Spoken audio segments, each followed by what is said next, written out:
নমস্কার বন্ধুরা, আজ আমি আপনাদের তৈরি করে দেখাবো সানডে স্পেশাল এরকম বড় বড় ধামসা আলু দিয়ে মাটনের পাতলা ঝোল রেসিপি। যেহেতু প্রচণ্ড গরম আছে, এই গরমে কিন্তু মাটনের এরকম পাতলা ঝোলটাই বেশি ভালো লাগে। তো চলুন ভিডিওটা স্টার্ট করা যাক। এখানে আমি 500 গ্রাম মাটন নিয়েছি। মাটনটাকে এইভাবে একটু ছোট ছোট টুকরো করেই কাটিয়েছি যাতে তাড়াতাড়ি সেদ্ধ হয়ে যায়। মাটনটাকে প্রথমে ম্যারিনেট করে নেবো। তার জন্য মাটনের মধ্যে দিয়ে দিলাম পরিমাণ মতো লবণ, হলুদ গুঁড়ো, আর এখন একটা মশলা দেবো। তো চলুন মশলাটা তৈরি করে নিই। তার জন্য একটা মিক্সিং জার নিয়েছি, তার মধ্যে দিয়ে দিচ্ছি একটা বড় সাইজের পেঁয়াজের হাফ পেঁয়াজ, দিলাম হাফ ইঞ্চের একটু বেশি আদা, 10-12 কোয়া রসুন, আর এর মধ্যে দিচ্ছি একটা মিডিয়াম সাইজের টমেটো, কয়েকটা শুকনো লঙ্কার মধ্যে আমি অ্যাড করে দেবো। ঝালটা যেমন খান সে অনুযায়ী অ্যাড করবেন। এখানে শুকনো লঙ্কার পরিবর্তে কিন্তু কাঁচা লঙ্কারও ব্যবহার করা যেতে পারে। আর এখানে ছোটো চামচের 1 চামচ আমি দিলাম গোটা জিরে, আর ওই চামচেরই 1 চামচ গোটা ধনে। তো ব্যাস, এটা কিন্তু জল দিয়ে একটা স্মুথ পেস্ট বানিয়ে নিয়েছি, দেখতেই পাচ্ছেন। এখন এই পুরো মশলাটা মাটনের মধ্যে ঢেলে দিয়ে ভালো করে মাটনটাকে ম্যারিনেট করে নেব। এখন আপনাদের মনে হতে পারে যে মশলাটা বেশি আছে, কিন্তু এর মধ্যে যেহেতু আলুও দেওয়া হবে তখন কিন্তু মশলাটার বেশি মনে হবে না। তো ভালো করে মশলাটা মাটনের গায়ে মাখিয়ে নিয়ে এটাকে আমি ম্যারিনেট করে নেব ওই আধা ঘন্টা থেকে 1 ঘন্টার জন্য। যদি হাতে খুব বেশি টাইম না থাকে অন্ততপক্ষে 10 থেকে 15 মিনিটের জন্য ম্যারিনেট করে নেবেন। তো এখানে দুটো বড় সাইজের আলু নিয়েছি।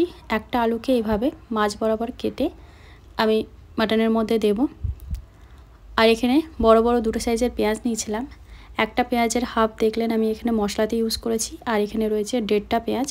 তো এই পেঁয়াজটাকে এরকম স্লাইস করে কেটে নিচ্ছি মাটনে দেওয়ার জন্য।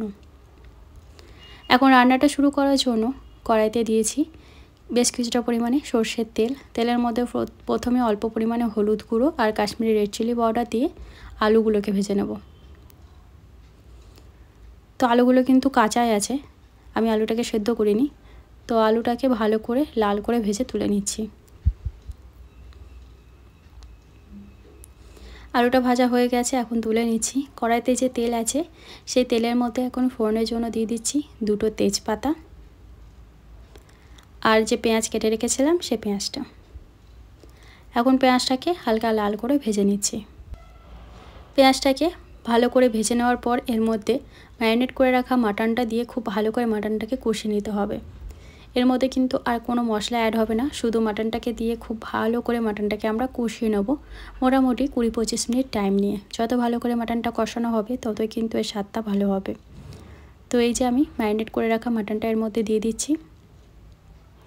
এখন মিডিয়াম ফ্লেমে ভালো করে মাটনটাকে কষাতে হবে।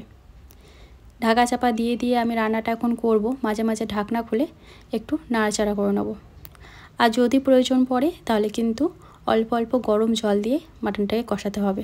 তো আমি মোটামুটি 20 থেকে 25 মিনিটের জন্য খুব ভালো করে কষিয়ে নেব। তবে 20 থেকে 25 মিনিট কষালে কিন্তু মাটন কখনোই সেদ্ধ হবে না, এটা কিন্তু আমাদের কুকারে দিতে হবে। তো ভালো করে কষিয়ে নেওয়ার পর আমি কুকারে দিয়ে তারপর সিটি দিয়ে নেব। অনেকে দেখবেন মাটনটাকে প্রথমে সেদ্ধ করে তারপর গ্রেভিতে দিয়ে কষায়, কিন্তু এইভাবে একবার মাটনটাকে কষিয়ে নিয়ে তারপর কুকারে দিয়ে সেদ্ধ করে দেখবেন, তার স্বাদ কিন্তু একদমই আলাদা হয়। তো অবশ্যই এইভাবে একবার মাটন রান্না করে দেখবেন, আশা করি আপনাদেরও ভালো লাগবে। তো মাটনটাকে মোটামুটি 10 মিনিটের মতো রান্না করার পর আমি এর মধ্যে ভেজে রাখা আলুটাও দিয়ে দিয়েছি।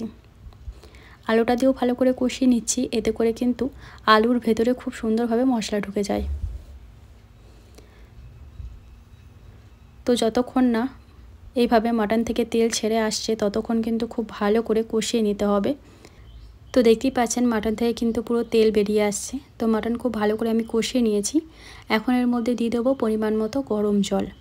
অবশ্যই এখানে কিন্তু গরম জলটা অ্যাড করতে হবে। তো যেহেতু পাতলা ঝোল বানাবো তাই জলের পরিমাণটা একটু বেশি রেখেছি।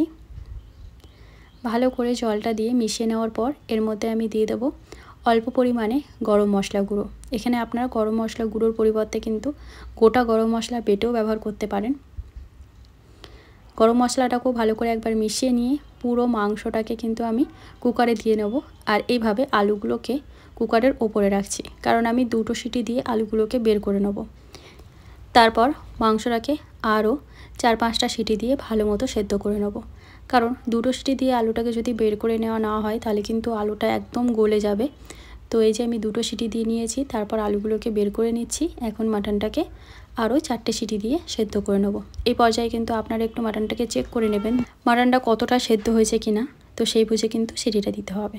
তো এই যে আমি 4টে সিটি দিয়ে নিয়েছি, এখন কিন্তু মাটনটা একদম পুরো সেদ্ধ হয়ে গেছে। তো দেখতেই পেলেন মাটনের এই রেসিপিটা বানানো কতটা সহজ। অবশ্যই এইভাবে একবার আলু দিয়ে মাটনের পাতলা ঝোল বানিয়ে দেখবেন, গরম গরম ভাতের সাথে কিন্তু জাস্ট জমে যায়, অসাধারণ হয় খেতে। তো আজকের ভিডিওটা যদি আপনাদের ভালো লাগে তাহলে কিন্তু অবশ্যই ভিডিওতে একটা লাইক দিয়ে চ্যানেলটা সাবস্ক্রাইব করে আমার পাশে থাকবেন।